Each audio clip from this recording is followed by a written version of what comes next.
Hey everybody, Linda here. Today we are making Tabby Cat, our colorway based on my own two little tabbies, Desmond and Molly.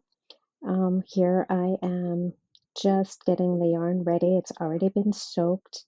In this case, I am soaking it with some citric acid and making sure that I get it laid out in the pan nice and evenly. I want it scrunched up because this colorway is going to have a lot of variation, and this is how we're going to achieve that.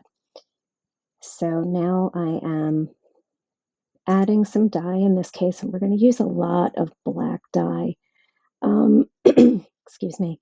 I'd like the dye to have some natural variation. So we're going to get some grays, and having the yarn in the pan scrunched up the way I have it is going to help achieve that. And also, once I pour the dye in, if I use my hands to kind of squish up the yarn, you start to see how the gray is separating. And yes, squish up is a technical dyeing term. um, but after I get the black applied, I'm going to add a toffee color just to mimic the coloration in the cats themselves. So we'll put that in several places, making sure not to cover up the white areas or the gray areas too much. We want all of that variation to show through. And, we just move the yarn around to try to get coverage in areas throughout the yarn in an even way. So this will be the first side, and coming in and just touching up with a little bit more black in areas, and even a little bit of a silver gray. Not that we need too much of that. The separation in the dye as I apply it initially will help add a lot of gray to the yarn. So then we heat it up. We're not boiling, but as you can see, as we're moving the yarn around, all of the dye that I put into the pan has been absorbed by the yarn.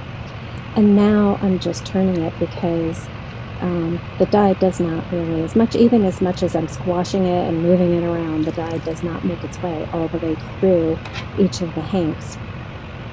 So we're flipping them over and making sure that we add more dye to get more complete coverage.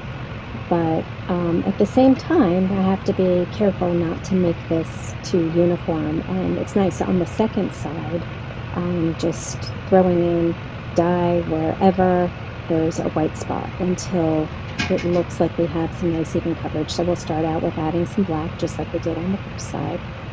And we'll take a moment and see how the dye is striking the yarn. Because it's already hot, it's going to strike pretty quickly.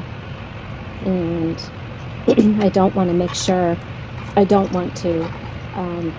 have too much coverage.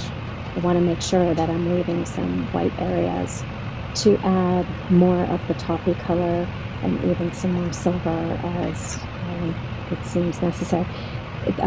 In this case, when we add the black on the second side, it will spread and it will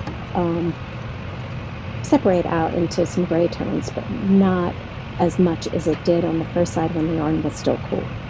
So I don't want to use so much dye that we're actually taking out variation. So as much as it's random, it's done with some forethought and a little bit of on-the-spot judgment. So this is why each skein will be unique, even though it's in the same pot. So once it's all heated and blotted, we hang it up to dry. And this part in the process actually will depend on the humidity in the air. So depending on the time of year, I may be able to dry the yarn out in a day or two, and other times it may take a couple of weeks. And here we have our finished product all ready to ship. And there is my Desmond on the left and Molly on the right, inspiration for this colorway.